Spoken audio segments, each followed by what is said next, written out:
My name is Louis, aka Louis the French Monette, and you're watching Schmoedown Night in Canada. Alright, on today's show, as per usual, I got my two men with me, Mr. Soda and Mr. Dave. I won't forget you this time, Dave.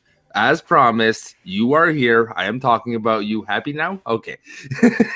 You're two men, huh? Oh, well, you know, Yar. whatever floats my boat. Growl, growl. All right. Yeah. Now that being said, hey, we got an amazing Star Wars match to talk about. Let's go right into it. Sullivan versus Kelly. First off the bat, Soda, what was your first impressions? Who do you thought was going to win before seeing this match? Oh, I called Kelly to win the whole tournament. Mm. So I knew she was going to win, and she did not disappoint. And I love how she, like we said pre-meeting, playing up the heel, and it's so good to see. Yes, definitely is. I would. She seems so soft demeanored and so soft spoken. It was such an interesting contrast to see her play the heel, and sometimes it can backfire, but it seemed just natural to her. And I don't know if it's Shannon's coaching or she had this talent that we didn't know about, but something she is the corruption's shining star right now. Yeah, it's definitely the Chicago in her that's bringing that out. Mm. Just saying, but no, to go off of your, she seems so quiet and laid back. Sometimes those are the more dangerous people, are the quiet ones. So So I don't know. Dave's quiet. Yeah, Hmm.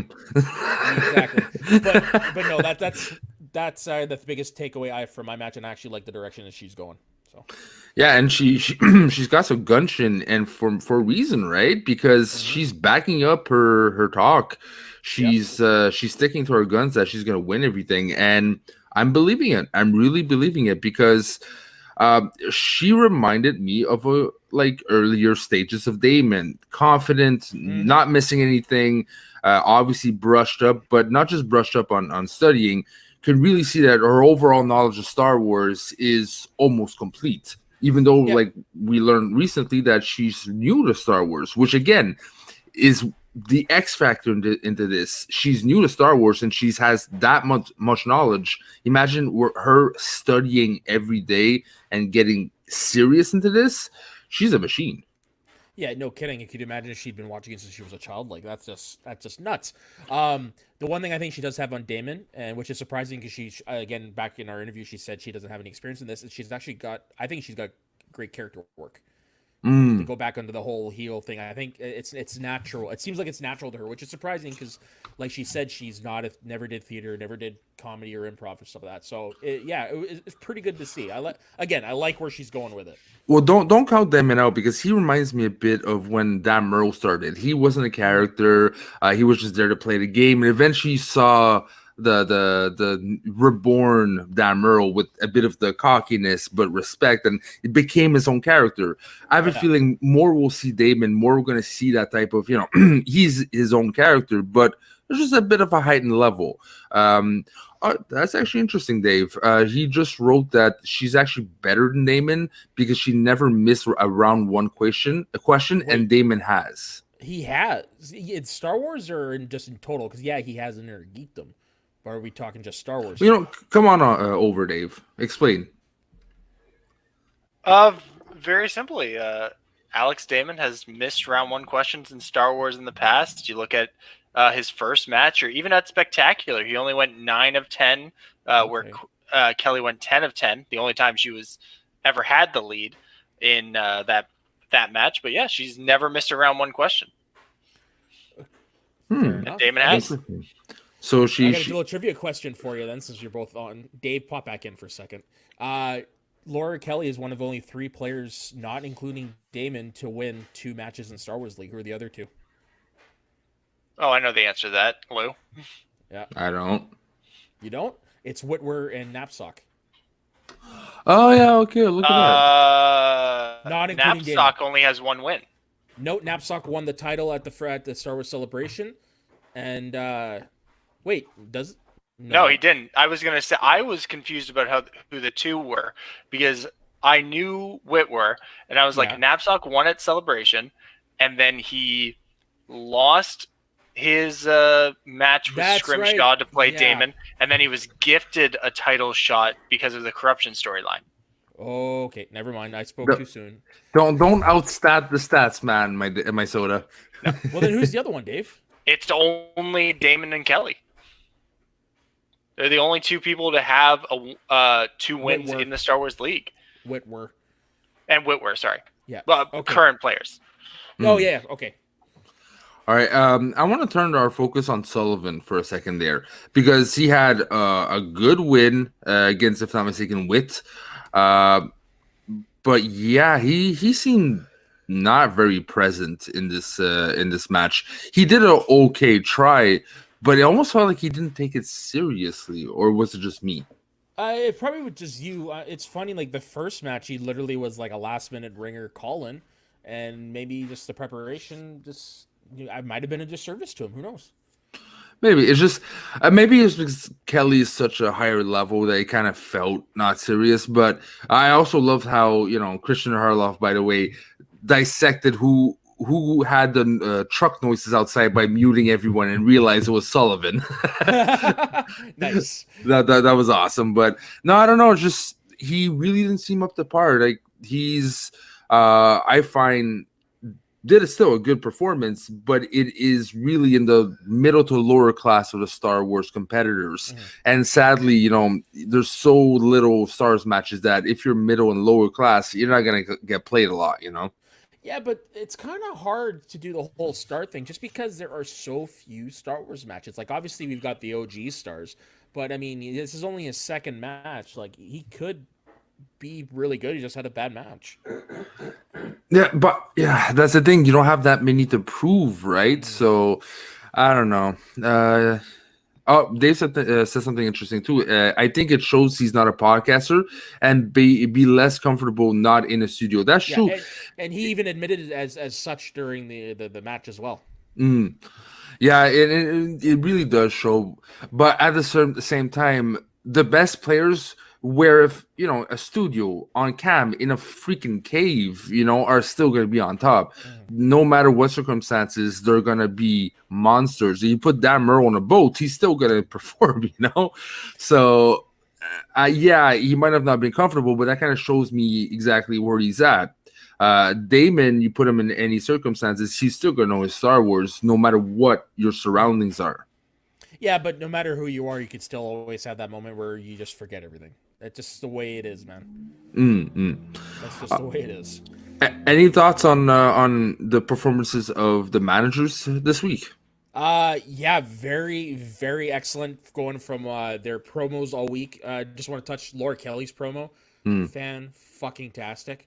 But yeah, no, their promos this week. Just their mic work, their back and forth bickering was great. Shannon's victory speech, loved it. No, just the managers were top notch this week.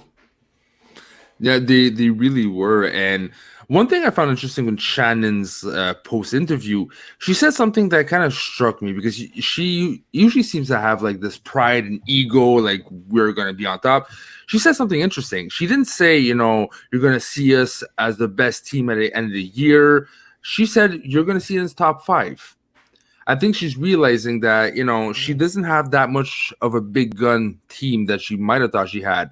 So she's going to be up there. She's definitely going to rack up better points, especially if Kelly goes all the way. But I think she's being realistic now, saying, I don't think we're going to be top team. We're going to be top 5, but not top team. Yeah, no, that's an interesting point. For sure. But also maybe she's aiming low, and so that way if they do better, she could just say to everybody, I told you so. I knew it the whole time. But yeah, no, it's very realistic of her to say finish top 5 at this current situation. Because, hey, with the win, they bounced right up to the 6th? Yeah, but it's easy. You can easily drop down if you have 1 or 2 losses, or Kelly disappoints and doesn't go as far as they wish she would. It doesn't take much, They're in that buffer zone that it could switch just like this in one match. And even hell for Finstock, there's other teams creeping up like Swag. So a lot can happen very fast. But you would think, as the heel she is and the manager of corruption, she wouldn't aim low. She would be like high, like, yo, we're gonna be top one. It kind of hit me. It's like, this is a different Shannon. And I think she swallowed a bit of humble pie and be like, okay, this is not going as I wanted to, but at least we're up there and we're gonna be better, but we're not gonna win. Yeah, no, maybe that's what it is. Yeah, no, it definitely is interesting to see. But like you said, we'll see where it goes from here. My favorite moment of the match, and oddly enough, is not even the match. It's the post-interview, Damon and Kelly face to face. Oh yeah. That was such, like, you can feel like the tension, but the respect. Like two boxers that they fought before and they know each other's limits, but there's some respect. But at the same time, you see the fireworks being like, Kelly's like, I lost against you once, never again. And Damon's like, yeah, you're good, but you're not beating me. I'm calling it now. It's going to be the Rock Austin of the Star Wars division. Two top stars. They faced each other in the past. That's going to be the rivalry. That's going to be the rivalry. But it's going to be the rivalry. To get there, I still believe that Kelly has to pass through Scrimshaw, and I still believe that's going to be match of the year. I still have a toss of a coin for who's going to win between Scrimshaw and Kelly, because I think Scrimshaw has a lot to prove as well. Yeah, and now that Star Wars has a bigger platform, I have nothing to base this on but my gut.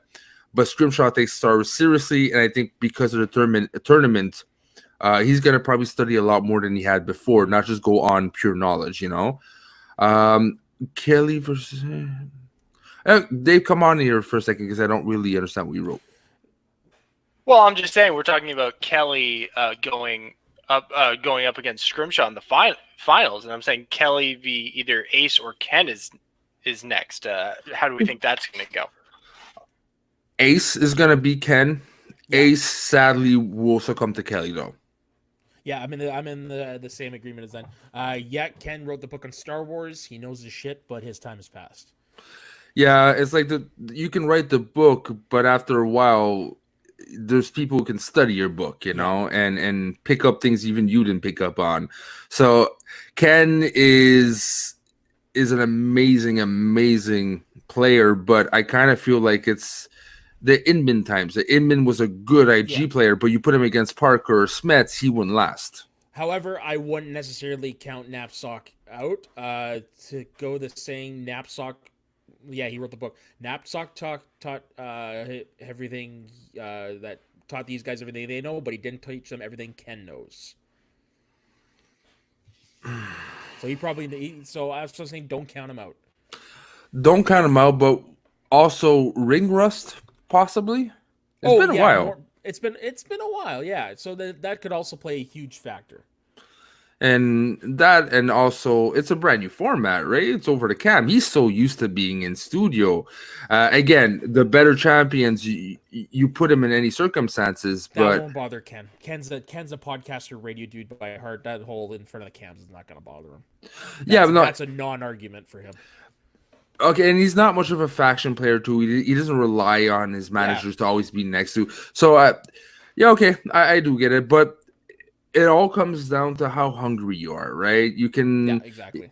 Like in tennis, I don't know much about tennis, but I know sometimes there's upsets because you got your superstars, and then you got these new people, but they're hungrier. The eye of the tiger, man. Exactly. They study their opponent and they realize how to beat them, and they just have this I need to prove myself. And the superstars like, yeah, let's go play a good match, and I'm good. Everyone knows me. I have big paychecks, but that stops there, and they get beaten because their heart is not into it. I think that's what's going to happen with Ace and Ken. Ace is as hungry as Kelly. Kelly versus Ace is going to be a fireworks of two people who need and want to prove their knowledge. And again, Kelly's going to go on top, but that's going to be amazing. No, it's definitely going to be a great match. All these are going to be great matches. I don't think there's going to be a bad one in the bunch, to be honest. Now, the question for you, because as much as I love Baby Carrots and Harloff, I would love to see some shakeup when it comes to commentary in the next Star Wars matches. Who would you like to see as a color commentator for next matches? First, well, I'm trying to. If what I would like to see is bringing someone from the Star Wars world, and this is going way off kilter. I want to see Ash Crossan back. Okay.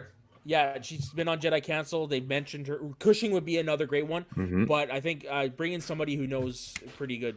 Yeah, I would like to see her. I think she's got the personality to make a really good announcer, and she's never done anything with a Schmoedown before, but I think she gets it. She would get it. I would love to see Roka. Okay. I would love to see Roka to comment a Star Wars match. That would be awesome. That would be anytime you can rattle someone even without being in the match would be awesome to me. Yeah. But yeah. Well, Bespin's way in the past. Like people, let's leave Roka alone. Bespin, he knows the Star Wars. He had a flunder. It happens. We do it because we love him. Yeah, true. The more you know someone, right? Another one, this is never going to happen. And again, this is one of my fantasy matchups that, again, will never happen. But to have the great and expansive mind of Filoni, creator of thinking the same thing. Creator of Rebels and the Clone Wars series, to have him see how geeky they are about Star Wars and commentating it and learning about the Schmoedown itself would be such a treat. God, you get him to call the finals. Or you get exhibition match Damon versus Filoni versus Kevin Smith. Yeah, that would be fun. I don't think Smith would last that long, but against those two. But that would be a fun one. You have Filoni in the ring. Literally against the master. But again, you like don't ever count out. You don't know how much he knows or doesn't know. No, for sure. But we're talking going against one of the creators of Star Wars, and then Damon Filoni, Whitmore. Yes, Whitwer. Everyone's been clamoring to see Whitwer and Damon in a match, and honestly, now is the perfect time to do it. I don't know what happened. We don't know how. What happened with Whitwer is he got cast in Supergirl season 4, and that's why he couldn't do it because he was living in Vancouver filming. That's why he couldn't compete. Okay, but yeah, now's the time. Bring him back. Honestly, Damon knows a lot more. Yeah, Lucas. Okay, Maybe. Lucas. I don't think, especially the new series, gives a shit. He's a visual effects guy, and he kind of like used Star Wars after a while just to promote his own company. But we're talking about Filoni. Filoni is like the top of the is pretty much Star Wars. Yeah, is the poster boy of eating Cheetos and watching all the series in one shot. He is the obsessed fan. Yeah, that and he worked hand in hand with Lucas on Clone Wars, so he learned from the master. That would be probably the exhibition match to end all exhibition matches. Yeah, else than having like a Silvestrini versus Kevin Smith for Kevin Smith movies. Yeah. 100%. Yeah. No, that just imagine. Now, but hey, you know what? Anything is possible with everything now with Smith and Jericho competing. Like anything's possible. Yeah. Now Dave's gonna come on and talk about a bit of IG. I'm gonna let Dave my place. So come on in, Dave. I know you want to talk about IG to close the show. Yeah, there's not a lot to talk about. The tournament's starting up this week. You notice whenever we talk about tournaments, Lou leaves. He's never here for the tournament talk. No, you wimp. I don't think he likes tournaments very much. I don't think so either. Probably you might not do well in them. Anywho, so what's the match coming up? It's Vejvoda versus who? Vejvoda versus Ben Goddard, and the winner of that gets the honor of playing Parker. I still can't believe Goddard has to do a buy-in. He's never played him. He hasn't played an IG match yet. He hasn't. I thought he has. No, it's right. He only done team and singles. Never mind. Yeah. Who do you have for this? Now everyone's got Ben Goddard because of because of his historic runs that he's on right now, and he did very well in the Lord of the Rings exhibition match that just posted this Friday. Give that a watch if you haven't watched it yet. By the way, it's fantastic. But Vejvoda is someone who, when you look back at Top That, the majority of their wins came on the back of superhero movies and the MCU. And also he was at IGN for all the Harry Potter movies. So I'd be surprised if Vejvoda doesn't take this one. Yeah, no, if anything, this will probably be the closest match of the IG tournament. Yeah, it's hard to say. I like Goddard, but I could see Vejvoda squeaking it by. Yeah. Yeah. So, but then how do you think either one of these is going to do up against Parker? Not well. Nope. No. Honestly, I think, like Lou has said many times, Parker has run rampant in the fan leagues, but this is a different beast. This is going to be the true testing ground for Parker. This tournament. That's true. But looking, I know I asked about Parker, but if Ben Goddard, look what Ben Goddard did in the exhibition matches with singles and teams. If he wins this play-in game, yeah, is he a lock for Rookie of the Year? Oh, easily. You think? Easily. I would agree, because I think the only other person that could compete with him right now is probably Barbarian. Yeah. Unless Parker ends up taking it all the way and beating Smets. Yeah, that would be the only way. But Goddard has something on his side that the others don't, is that he is a threat in all three leagues. He's won in the other two already, which I don't recall a rookie ever doing before in their first year.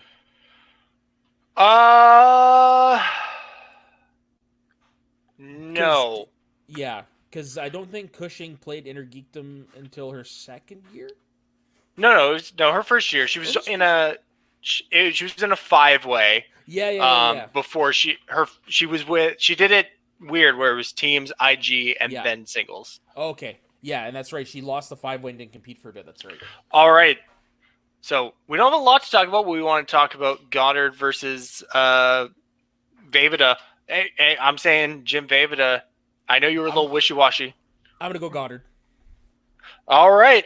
Yeah. And then do you want to close us out now, Soda? Yeah, so that is everything pretty much going on in the world of Star Wars in Schmoedown this week. Unfortunately, there's not a whole heck of a lot to talk about, but hey. Dave, where can everybody find you?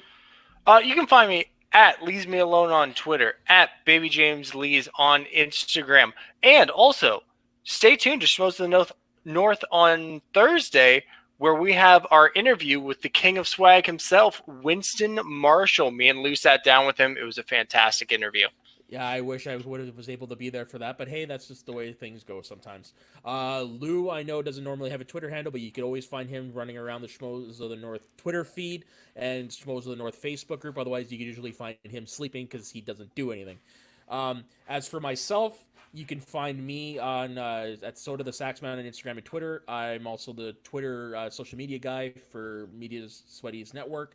Also find me on the Schmoes of the North Facebook group. So yeah, that's pretty much it.